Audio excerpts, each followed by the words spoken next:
Good morning, everyone. Good morning. Can you hear me okay? Is it loud enough? Yes? Okay. My name is Brianna Migliori. My pronouns are she and her. This is Lily. No pronouns yet, but someday. When Charlie and I first talked about me doing this a couple months ago, I had imagined that ideally I would be up here without a baby on my hip, and my husband would be in the back wrangling the kids. But my husband, Mark, is actually having the very cool experience with my older daughter today, hitting golf balls off of the top of Bill's Stadium. So they're having a lot of fun, hopefully, with that. So Lily and I are flying solo today. So she is a pretty chill baby, so I'm hoping that she will stay chill the whole time. I was kind of hoping she'd be sleeping.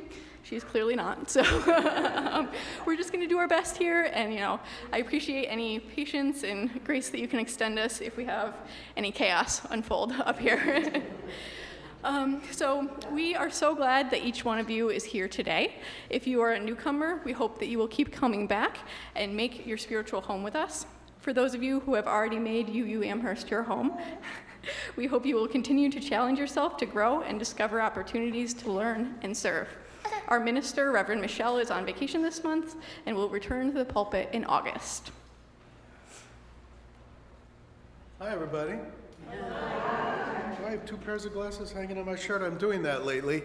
Hey, listen, I just wanted to say good morning as well. And we're really excited to be working with Brianna, by the way. This is her debut as an associate, so we're super excited for her. Yeah, she's also our resident neuroscientist doctor, so she's going to help us in this presentation as well. Wanted to give you a heads up in terms of what we're doing today. It's a little bit different. We're going to be going through our service, but then we're going to have three speakers from very different perspectives. We're going to have someone who was a patient, someone who was a caregiver, and then someone who actually worked behind the scenes where it all happens to take care of people as a medical professional. So hopefully it'll be interesting with these perspectives, and I hope you find it something that you can learn from as well. So I'll let Brianna continue. For those of you gathered in the chapel, I urge you to either place your phone on airplane mode or to turn it off entirely and free up the bandwidth for our live stream. So you can do that now. Everything about our time together today has been carefully crafted to create a cohesive experience. So let yourself relax and be fully present to what unfolds around you and within you. You are among friends. Whoever you are, wherever you come from, whomever you love, you are welcome here. Our gathering music this morning can be found in the Teal Hymnal 1009, Meditation on Breathing. Please rise as we sing together.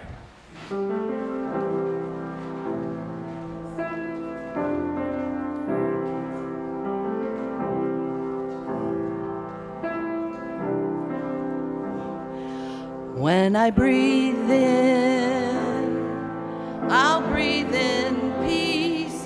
When I breathe out, I'll breathe out love. When I breathe in, I breathe in peace. When I breathe out, I'll breathe out love. Anybody know any of the other parts? When I breathe out love. When I breathe in, I breathe in peace. When I breathe out, I'll breathe out love. I think we'll stop there. Thank you. All right, you may be seated. When we gather, we employ the elements of water and fire to create the sacred space where we can be fully present. We begin with an acknowledgement that our church is built on holy ground, land that was nurtured and cultivated by those who occupied it before us. We offer this libation as our giveaway as we honor the struggles of all people seeking justice and peace.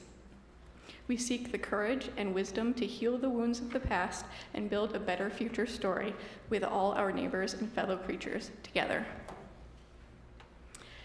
It is our custom when we gather to light a chalice. The chalice is a cup or vessel that symbolizes the gathered community. The flame represents the spark that each one of us bring to represent the light of truth, the warmth of community, and the fire of our commitment to bring more compassion and justice to the world. Please join me in our chalice lighting words. We gather as people of faith, with joys and sorrows, gifts and needs. We light this beacon of hope, sign of our quest for truth and meaning, in celebration of the life we share together.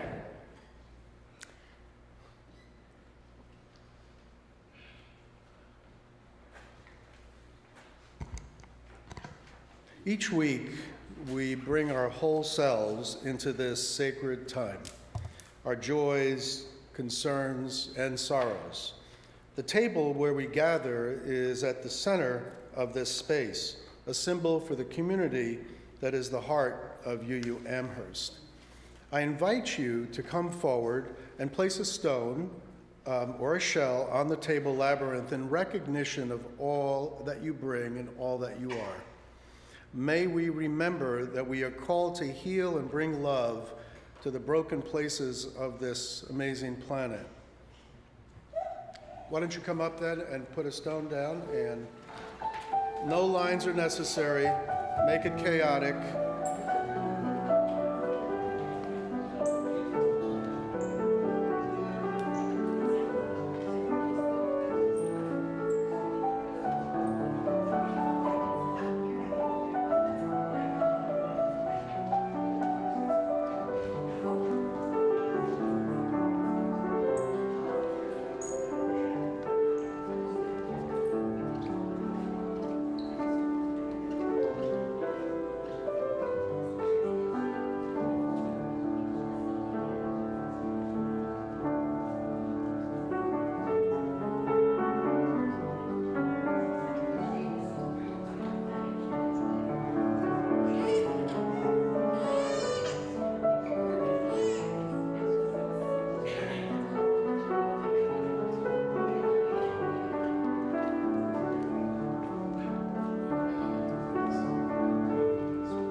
Hello, hello?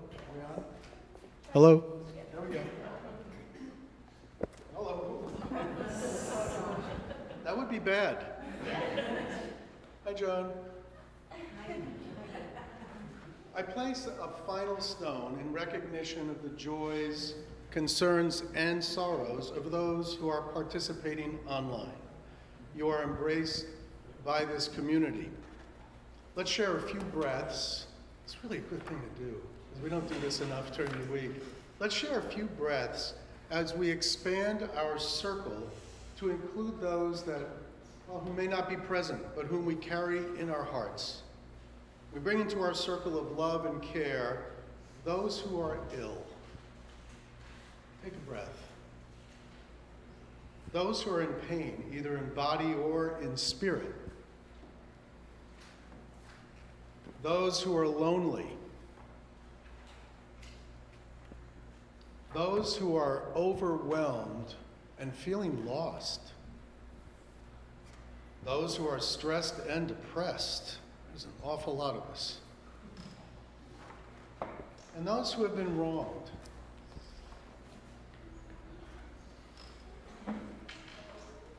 And I'm going to place one more for the Buffalo Bills. May their journey be happy and healthy this season. You know, it's funny, we're part of this web of life. Let me go to this microphone. We're part of this web of life, and often when we think that, we think of ourselves, people, humans, but really we're connected to everything out there. The plants, the bugs, the paramecia, the viruses, everything is really made up of this amazing stuff that creates life. And so we need to really celebrate that. We're grateful for the miracle of consciousness that we share, the consciousness that gives us the power to remember. That's something. To love, to care, and to laugh. May it ever be so in our lives.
Time for the Wonder Box.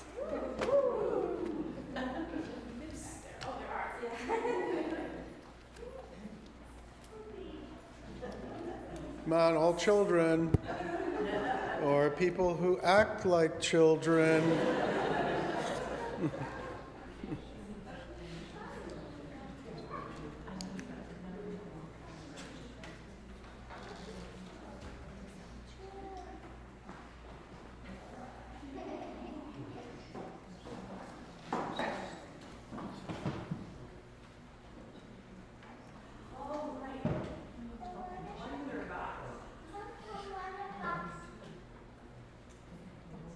Wonder Box, that's better. All right, so our theme today for the service is Adventures in Health. So can any of you tell me anything that we can do to keep our bodies healthy? Yeah, what do you think? Let's see, what is this? We can run. We can run and exercise. Let's see, what else can we do? Can we go to the doctor? The doctors keep us healthy, right? You don't like the doctor? Honestly, I don't really like going to the doctor either. But we have to. It keeps us healthy. And let's see, the last thing, can anybody else think of maybe some things that we can put in our bodies that would make us healthy? Some good foods. Can you think of any types of foods that might be good? Because I think I might have some special foods in here that you guys can take home. What do you think? Can anyone tell me what this is? It is an apple. Do you want that one? Let's see. Can anyone tell me what this is? Anybody want a carrot? Is a carrot a healthy food? And then we've got some more carrots, and you know what, we've got some eggs in here, and a tomato, and some strawberries, and a watermelon. You got the watermelon, that's my favorite one. It came out really good. So if any of you guys want to just pass around some of these little painted rocks of food, you can take them home with you if you want. Okay, so our book today is also based on health. This is one of my favorite books. It's called Our Bodies. It is meant to be sung. I am not a singer, So I did consider for a moment just like reading the words, but every time I tried to do it, the song just like pops out of me. So, because I've sang it so many times, so I have to sing it. Okay, and if any of you get a chance later and you want to look at the illustrations on this book, it's actually a really well illustrated book. It's very inclusive and, you know, representative of all different types of bodies. Actually, that'd be really helpful.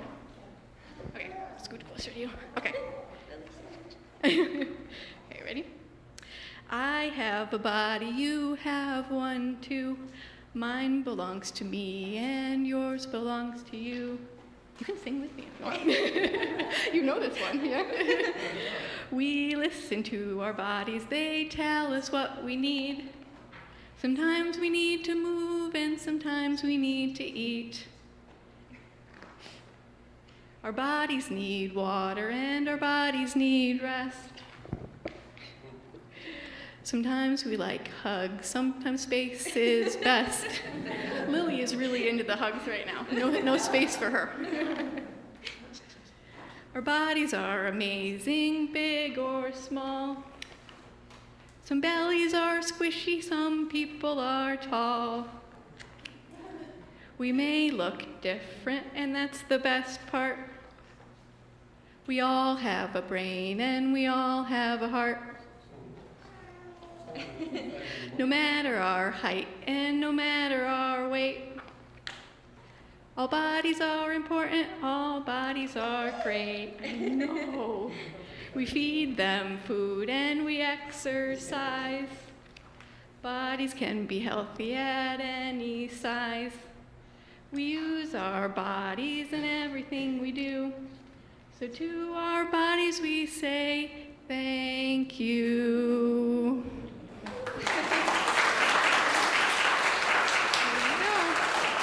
All right, and so you guys can head off to your activities now. Thank you for joining me.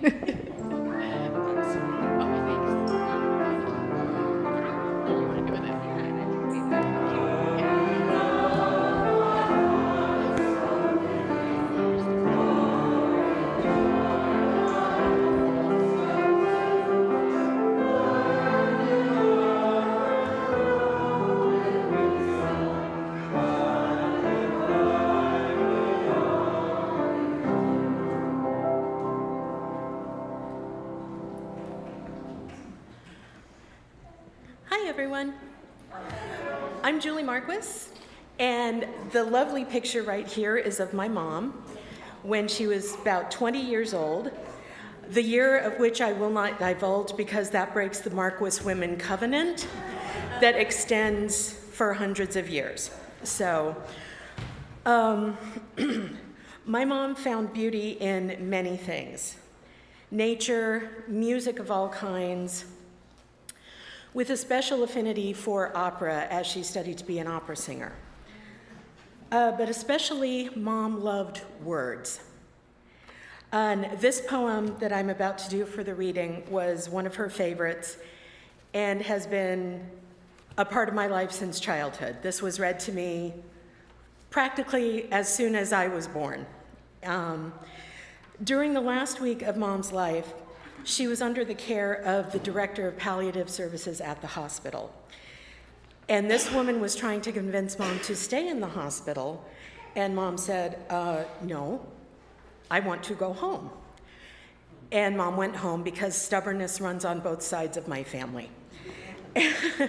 This woman asked Mom what it was that she wanted for her care and how she hoped things might progress, and what, with everything Mom had gone through that last year especially, with her health declining and Dad taking care of her, she was at her health was not good. And so this woman asked Mom what it was she wanted, and Mom quoted the last 4 lines of this poem right off the bat without having to think about it. The poem is called Barter by Sarah Teasdale. Life has loveliness to sell, all beautiful and splendid things. Blue waves whitened on a cliff, soaring fire that sways and sings, and children's faces looking up, holding wonder like a cup. Life has loveliness to sell, music like a curve of gold, scent of pine trees in the rain, eyes that love you, arms that hold, and for your spirit's still delight, holy thoughts that star the night. Spend all you have for loveliness, buy it and never count the cost. For one white singing hour of peace, count many a year of strife well lost. And for a breath of ecstasy, give all you have been or could be.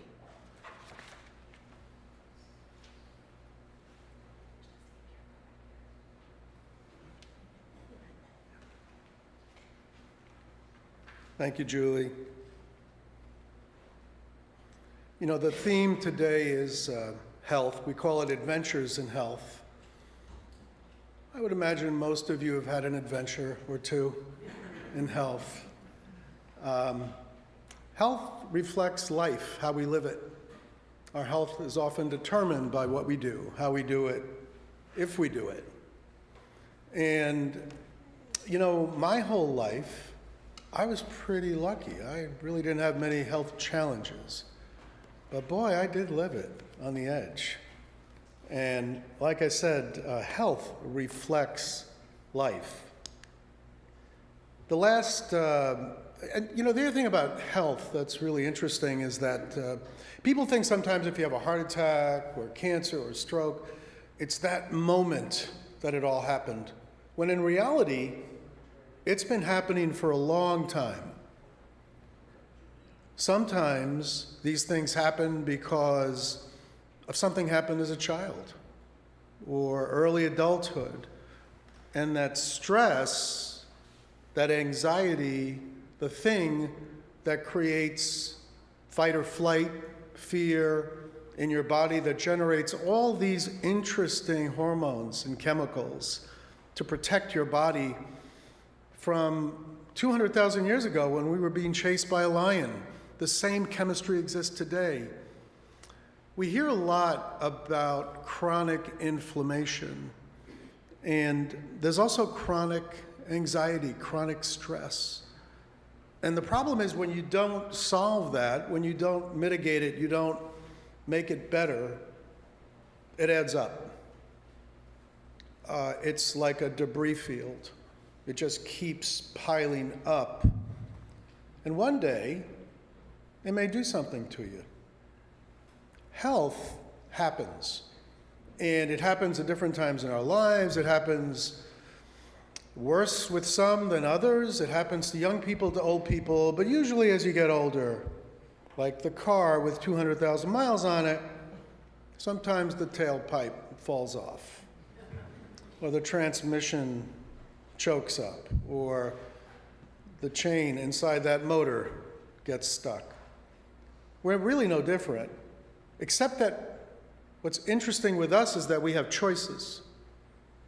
And we can make some choices to make life better, long term. For example, we can go to the dentist. Our oral health is so important. Think about it. Our teeth are right here, in the same hotel as the brain. They live right next door to each other, so you would imagine this being some of the most bacteria-accommodating place in your digestive system, the top of your digestive system, right next to this amazing thing that's on top of our head, that we should probably take care of those teeth more, because otherwise those bacteria are going to break in at night, create all sorts of issues in your brain. But sometimes we don't think of it that way. You know, Gail later will talk about advocacy and thinking about what to do best, thinking about how to know what to do if you feel something going on in your body, because quite often we're busy raising children, we're busy taking care of our parents, we're busy with cats and dogs and houses and mortgage and jobs and layoffs and all these things, and we lose track of ourselves. And sometimes events occur. So I'm going to get personal and tell you about what happened to me. for, it may be more information than you want, but too bad. I'm up here. I'm in charge. And so when I was a kid, I had a rough childhood. And the last few years, I've been involved in a case down on Long Island that has to do with child sexual abuse. I'm not going to get into the details, but yeah, that did happen. And so my life began rough as a child. It was a rough childhood. And then it just continued into my teenagerhood. But we all have stories. We all have our moments in our life where stuff happens. I think about all the kids in the wars around the world that are seeing their homes blown up and their parents dying and brothers passing, and the trauma that they must experience that will, by the way, resurrect down the road in their lives. And so sometimes, though, we bury it, which I did. And I buried it pretty well with a great career in science. And I drank a little bit too much of that Cabernet over the years. And so, but I plodded through. We had 3 great kids. We have 6 grandchildren. My wife and I just celebrated 50 years. She deserves to be like in the Vatican as a saint. Yeah, she does. I wasn't easy.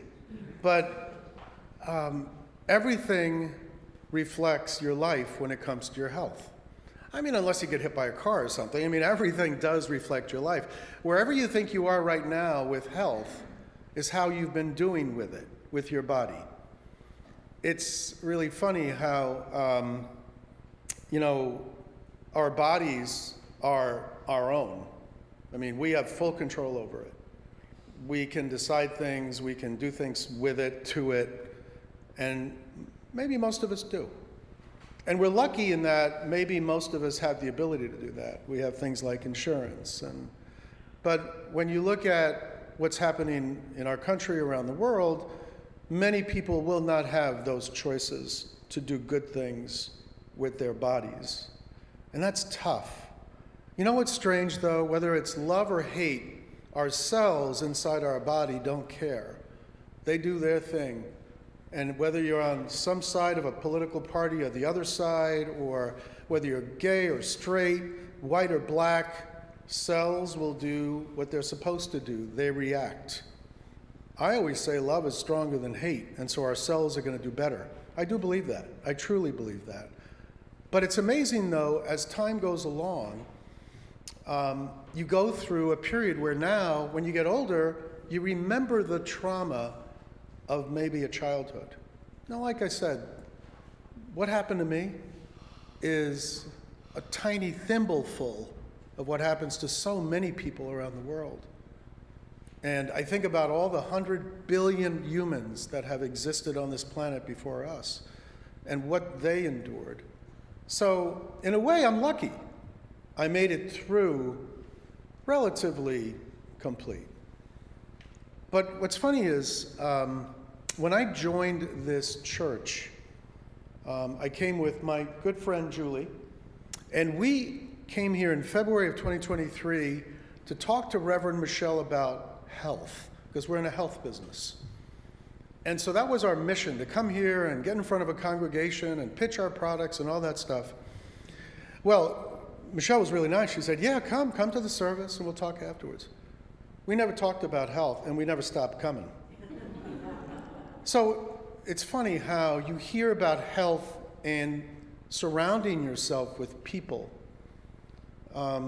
It's funny how with the pandemic, people became used to being in a silo.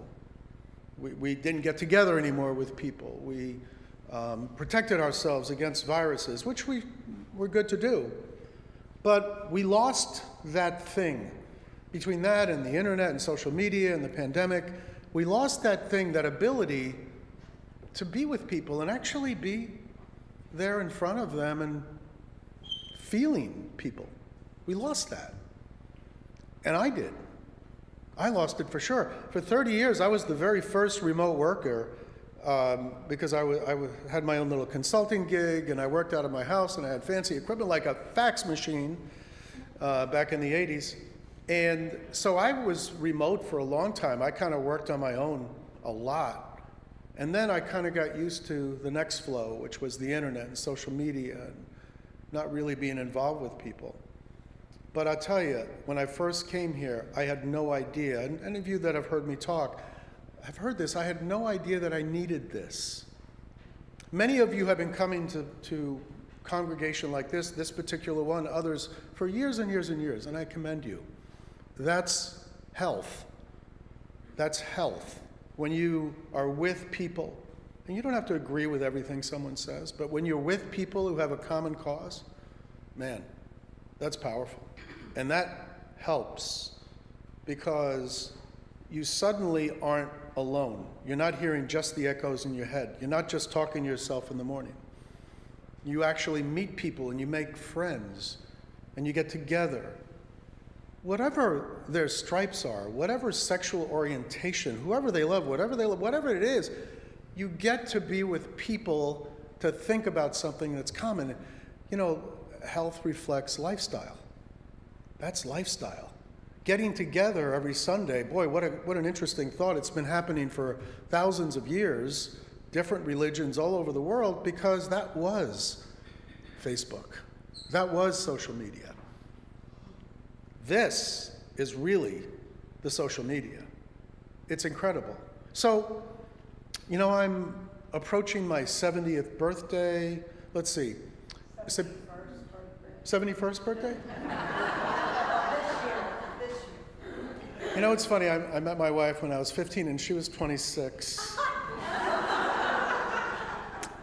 But anyway, so in 2023, December, I was helping somebody in a blizzard, pushing a car, and I fell. I slipped. And I really messed up my shoulder, my rotator cuff, pulled 2 tendons, and for the next 6 months, I was in a lot of pain. It was just awful. If anybody's ever had a shoulder injury, you know what I'm talking about. But I kind of worked myself out of it. I found out it wasn't broken, which was good. But there's a reason why I'm telling you this. So that was in December of 2023. In September of 2024, I took a nap. That is not a real picture. It's a dramatization. Can we call security, please?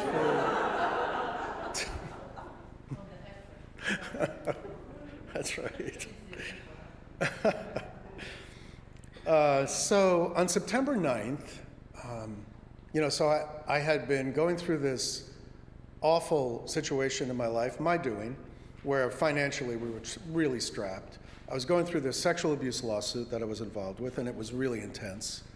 I was really pressed. I was really pressed, but I had this to fall back on. I mean, this was a big part of really helping me. It's kind of like my happy place. In a way, it was a little bit of medicine. Because what happened on September 9th, when I was taking that nap with my friends, that's a dramatization of my friends Devin and my friends Tango and Whiskey and Foxtrot and 8 cats and dogs that live with us, and that's her fault. So my good friend Julie knew that I was depressed over the weekend. I was pretty down about things. And so she decided to take a ride over to my house to deposit some Tim Hortons, coffee and donuts and things like that. But I was passed out. I was morbidly passed out. I mean, I was so tired at 9 in the morning. I was drinking a lot of wine as well back then. And that was the only way I could take the edge off that I could figure out. It's funny what you knew. This thing also says, I wish I knew what I know then, or I know what I knew then, or whatever that saying is. I knew that drinking wasn't a good idea. But to be honest with you, I didn't know what else to do. So that morning I was really tired, and I pretty much just went on the couch. All my friends went with me, and I was deep in sleep when my dog barked in my face. And it was because Julie was in the driveway, just knocking at the door, I guess, because I didn't hear anything. And so I got up and looked out the window, and there she was. She was walking back to her car. Little did I know that her car died in my driveway as she pulled in. So I went downstairs and opened the door. And the reason why that's important is because had she left, had my dog not barked in my face, I wouldn't have known something. So here's what occurred. Very quickly, I'll tell you this story, and it's pretty cool, I think. So I go downstairs, find out her car died. I go to my office to call AAA. And then I go to type in my keyboard, and my arm is like that. I'm like, this isn't good. So remember, left arm is really hurting still from the shoulder thing, and I'm not really typing well. And I am left-handed, but I had taught myself to use the mouse on the right.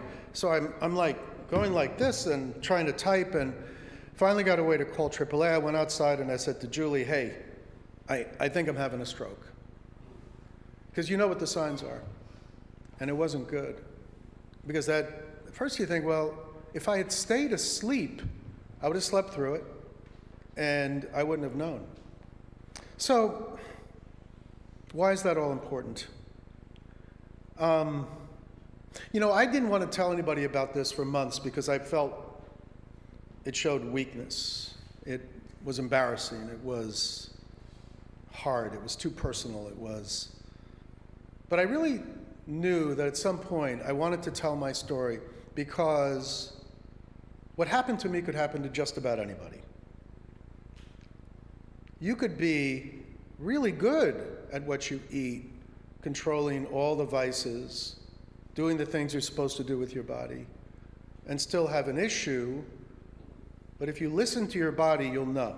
If you listen to your body and you know your body well, you'll know. About a week before this stroke, I said to my wife, I'm just so worried something's going to happen. I'm going to have a stroke or something like that. I mean, I actually said those words. And we both remember that. So I'm in the driveway saying to Julie, I think I had a stroke. My arm is like this. And she's like saying, yeah, right, I have to get my car right. But I said, no, I have to go. Now, I had the car in the driveway. And I said, I have to go because time is an issue with strokes. Time. There's this clot-busting drug that is so important to use when there's a stroke. It's called TPH. Been around for 35 years. It's an amazing drug. And I know they're using a drug similar to that these days. So time is really, really important. And I knew that. So I said, screw it. I can't wait for your car to be fine. And the AAA guy came and was working on her car. Said, I have to go. I'm going to drive. The key in that sentence is, I'm going to drive myself. So, heckler, speak up if you're going to heckle for the people that are, Very dumb. Okay. Here in this scenario too, so you're outnumbered. All right. So I did drive. And I went in the car, and I remember my left arm blows, my right arm is this, and I get in the car, and we live in Orchard Park, and there's Mercy Hospital, and there's this satellite little hospitals, and so it was about 15 minutes away, 10 minutes away. So I did, and I steering with my knee, but here's the problem, I had to call Gail, because she didn't know yet that I had a stroke, or I thought I had a stroke, and I'm saying, okay, so I take the phone, and I'm putting it in here, and I'm trying to hit her number. I finally did it, and Gail answers the phone. Now, almost every day she babysits our grandkids. So I said, hi, Gail, how you doing? She goes, oh, I'm doing fine. The kids are doing this. They're driving me crazy. I said, oh, that's good. But listen, just don't get excited. But I'm on my way to the hospital. I think I had a stroke, but don't get excited. And she got excited. I get to the hospital. Now, this part I'm a little fuzzy on. So that was dumb, by the way. That was really dumb to drive. But I felt time was of the essence, and I did anyway. So right or wrong, that happened. Oh, boy. Pardon me. If I have to interject here.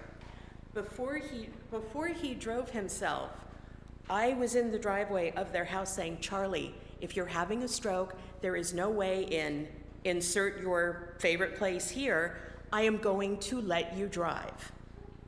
And not only am I worried about time being of the essence, but I was worried about Gail saying, Julie, what were you doing? Why weren't you able to stop him from doing this? So there were these two things going on. It's like, Charlie, you can't, and my car was directly behind his car. It's like, Charlie, no, so time is of the essence. He's insisting on it. My car finally got fixed. So it's like, okay, I am driving behind you. If anything happens and you can flash the lights, pull over so I will know. But just so, I was driving behind him, keeping an eye, because I wanted to make sure he was okay and that it might help Gail in the long run. So, but that's the part he was fuzzy on, because a lot was going on. She's afraid of this woman over here, and I understand that.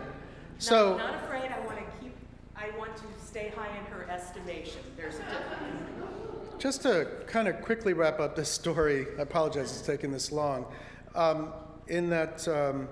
So I had this stroke.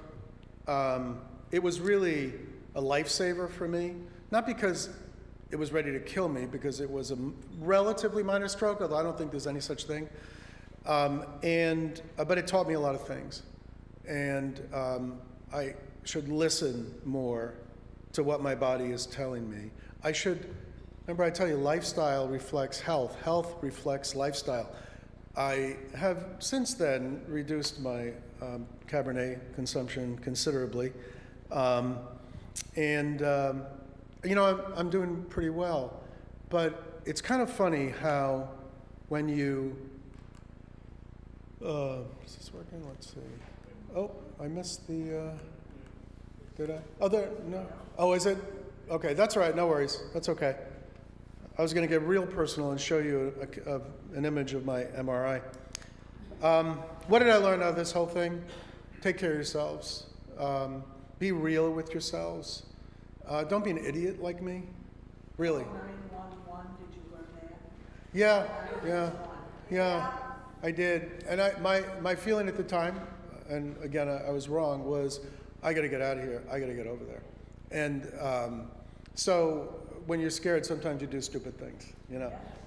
So anyway, again, the story here is not to defend what I did. It's to inform you what happened and to give you an idea that there are better ways to do things, not only what happened during the stroke, but before it happened. Much better ways to do it. Watch your diet.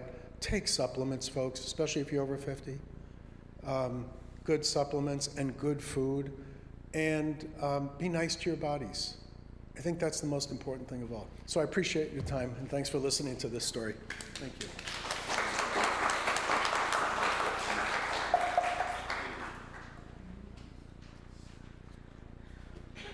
Hello again. My part is on caregiving. I took care of my dad for the last 3 years of his life, and I helped out with my mom before that. Dad was her caregiver. And this picture is of me and my dad. We were living in Thailand then, and we were flying kites. And that was the last time I could get away with a two-piece yellow jumpsuit, so. And this is my dad. This was taken in 1978 on a boating trip when we were living in Pakistan. And I like to call this his "it's good to be the king" pose. My dad was a B-17 tail gunner with the 8th Air Force during World War II. He was the city editor of the Spokesman Review newspaper in Spokane, Washington, and a diplomat with the sadly now defunct U.S. Information Service for 30 years. And he lived to be 93 3/4 years old. Now, that 3/4 is very important, and Dad would want me to include that because, trust me, the man earned every single day. And those last 2 3/4 being especially difficult. When he reached 91, his health really started to take a downturn. One event after the other, but Dad would work his way through each one because that's who my dad was. But even though he kept bouncing back, it was never back to the place where he had started before the illness or event. But he would always tell people that he was a tough old bird, and he was. I had moved into the townhouse with Dad after a few months after my mom died. It meant a longer commute for me, but it was the best solution for both of us at the time. A year and a half later, when I left my job at the Kennedy Center, before I did, Dad had had a bad bout with pneumonia and had fallen a couple of times. My concern for him, along with my daily 3.5-hour commute to and from work, it was time to leave. So the plan was that I would take a few months off, be there to keep an eye on Dad, decompress from the soul-sucking 3.5-hour daily commute to work, and get a part-time job, likely at my happy place of Wegmans. But as we all know, life is what happens when you're busy making other plans. What actually happened started 2.5 weeks after I left work. And it was the big one that just started the whole caregiving process. Dad had gone in for an endoscopy, which he had had numerous times before with no problems whatsoever.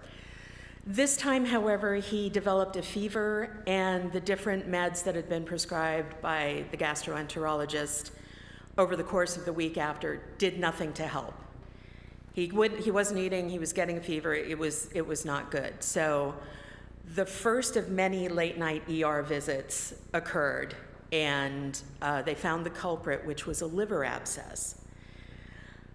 Because of how weak he had become during the endoscopy, he was admitted to the hospital, and then after that, to a rehab facility where he stayed for about 3 weeks to regain some strength. His doctor there pulled me aside one day and basically said to prepare for Dad not making it through the process. She said it was difficult enough for someone half his age to go through the treatment, let alone a 91-year-old man. The treatment was antibiotics administered through a PICC line 4 times a day. A treatment that would need to be continued at home 4 times a day for the next 2 months, given by yours truly, whose background was in customer service and the arts. Good combination. I'd already learned the PICC line, but now it was time to learn about SASH, S-A-S-H, an acronym forever etched in my brain: saline, administration, saline, heparin, in case you want it stuck in your brain too. You're welcome. And Dad, with his very dry sense of humor, joked that if I wanted to get rid of him, a nice air bubble in a syringe would do the job. He said, "Now's your chance, kid, 4 times a day."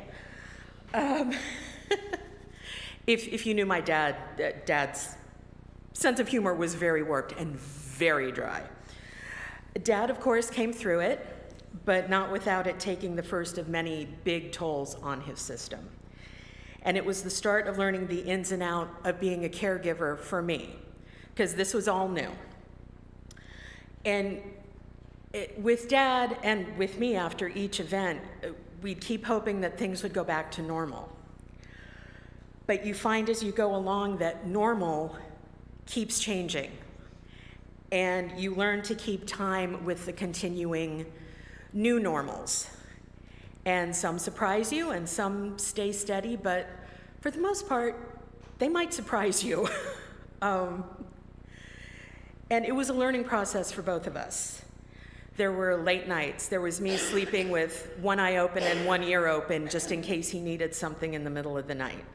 And you adjust to the new patterns that your life brings. Dad endured more rounds of doctor and specialist appointments and all these things that came up, and there were a lot of them. There was a lot of stress to keep for him, and there was a lot of stress for me to keep him as healthy as possible. And it was a day-to-day, sometimes minute-by-minute thing. There's no right way. It's a matter of finding what works for you and the person you're taking care of. And it changes all the time. The journey of taking care of my dad that last 2 3/4 years was unexpected, as most caregiving experiences start out to be. According to a 2025 report from Caregiving in the US, there are now 53 million unpaid family caregivers in this country, up from 45 million in 2015, and that number will only continue to rise.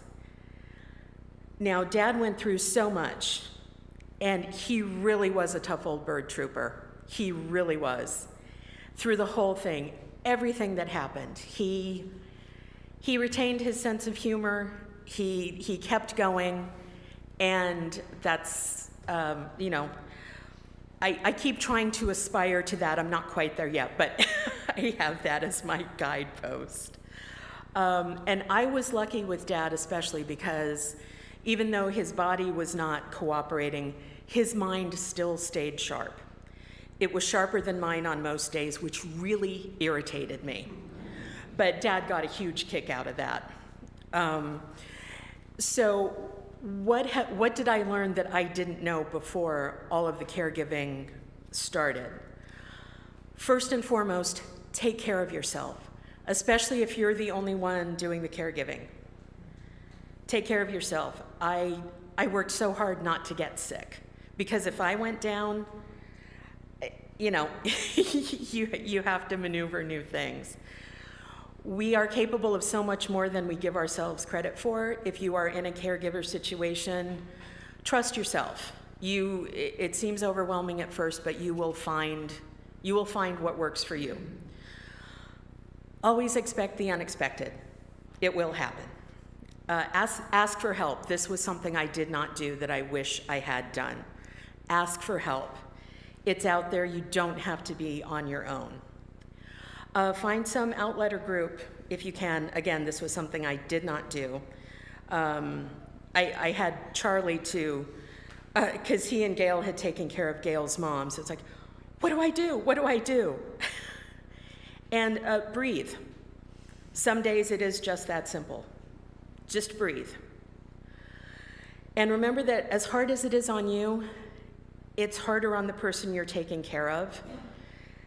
And I lost sight of that a few times, and I don't like to admit that, but it happens. And realize you won't get back the same life you had before. That once the person you're caring for is gone, you have to find a new purpose. Your purpose has been taking care of someone, and now it's gone, and that can take a while to find. Enjoy and cherish the stories and songs you hear and the conversations you've had with the person. Trust me, you will miss them when they're gone. Write them down if you can.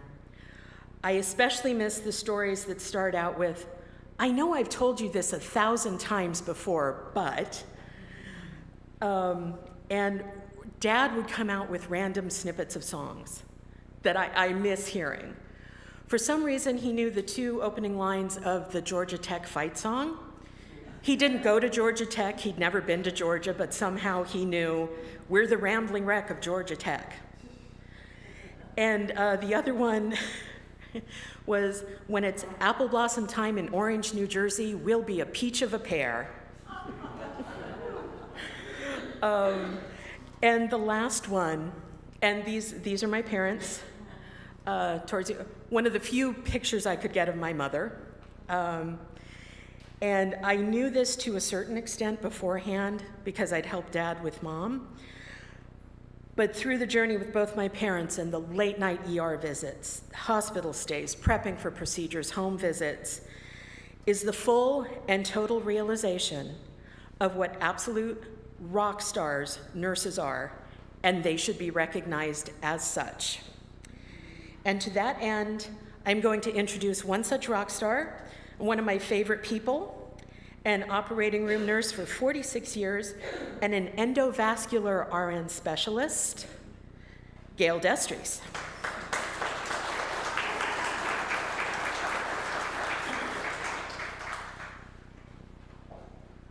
Well, if you've ever seen anyone who looks like me, then you know what I did for 46 years. I was in operating room for 46 years. I got up in the morning and I took off my pajamas. I put regular clothes on and went to work and put on my pajamas. And today, I got up, put on my scrubs, and came to church. What a difference. I truly enjoyed what I did. It was a wonderful experience. And what I want to tell you is that 4 years are better than 2. So if you go through a difficult time, if you've ever been to a doctor where you've heard cholecystectomy, osteotomy, total abdominal hysterectomy, an inguinal hernia, we're going to do a laminectomy, and walked out of the doctor's office and you have no idea what they just said, bring someone with you. Have an advocate. When you go into the doctor's office, just say, this is my friend, whoever. I give permission for you to tell them, because a lot of times it goes in one ear and out the other, and you have no idea what's happening. So for me, 2 things, and I'm going to make it quick. If you go to the operating room, I am there for you. I'm a circulating nurse. I am your advocate in the OR.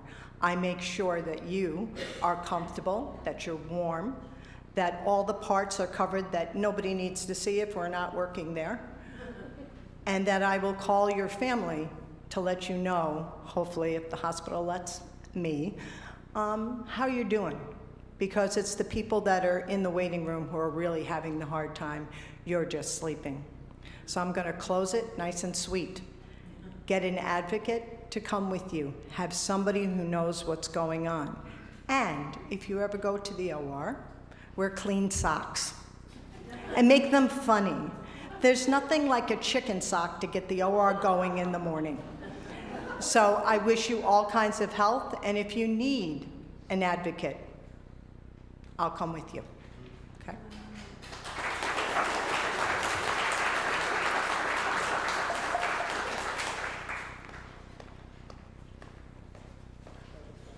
Sorry we're going a little over today. I went a little long in my talk, so my apologies for that. So we're just going to fly through the rest here, and Brianna and Lily are going to come up, and we're going to do a song. Right. Fortunately, we have a sleeping baby now, not a screaming one. So our song in response can be found in the Teal Hymnal 1064, Blue Boat Home. Please rise and body our spirit as we sing.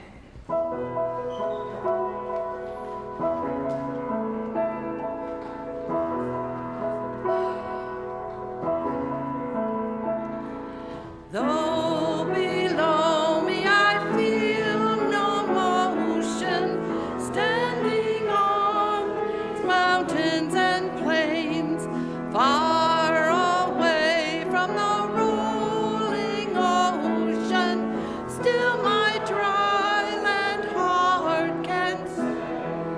I've been sailing all my life now, never harbor or port have I known. The wide universe is the ocean I travel, and the earth is my blue boat home.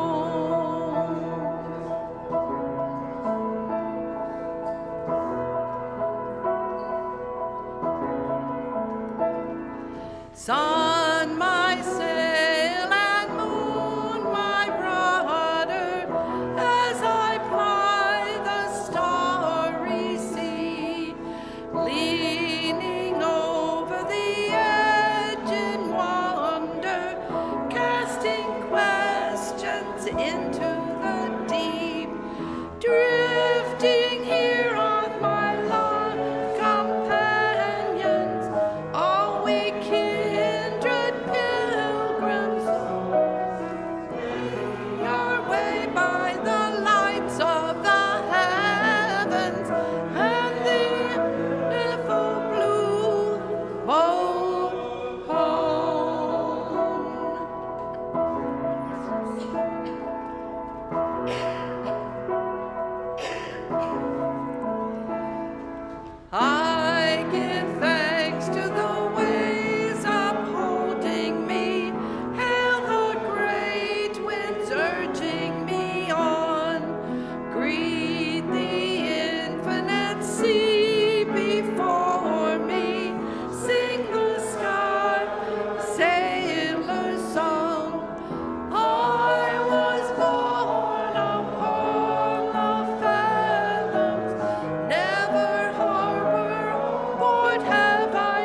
We began our service with the lighting of our chalice, a symbolic act to remind us that each of us is a spark that creates the flame each one of us brings to represent, the light of truth, the warmth of community, and the fire of our commitment to bring more compassion and justice to the world. We extinguish the chalice not to quench the flame, but to return it to individual hearts, strengthened by this time spent together, so we can share our light in the world. Please join me as we extinguish our combined flame and accept the renewed flame in our own heart, that each of us might bring more light and love to a dark and hurting world. Extinguish this flame, but not the light of truth, the warmth of community, or the fire of commitment. These we carry in our hearts until we are together again.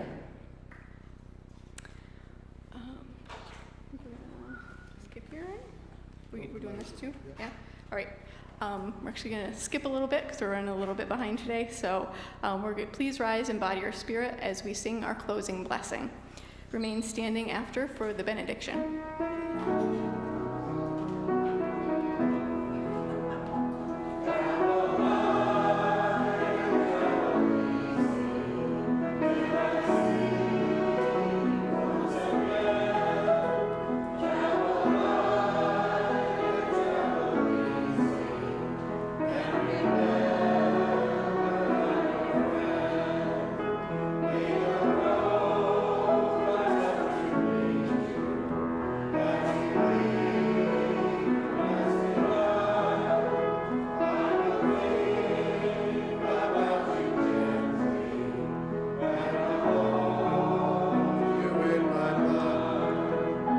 Say hello, everybody.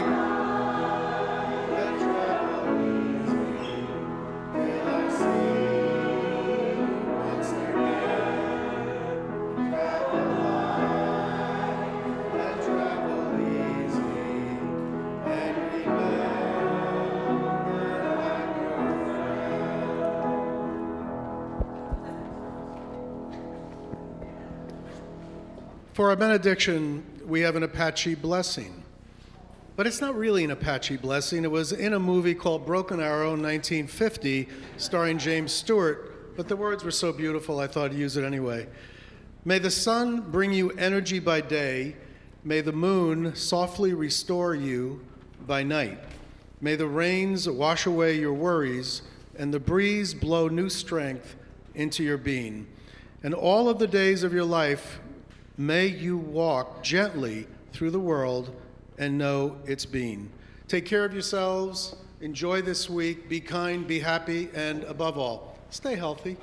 Take care now.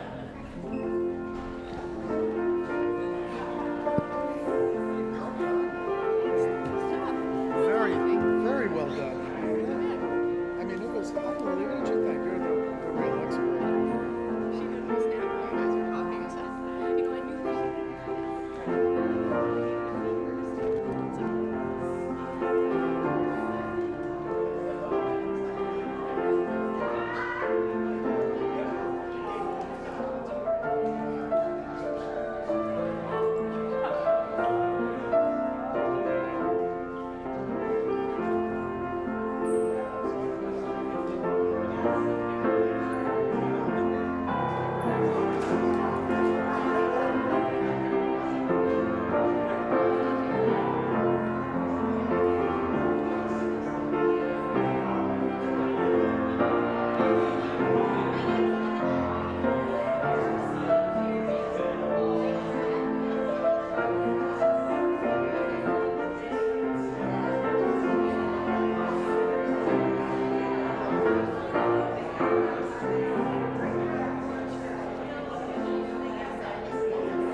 Thank you.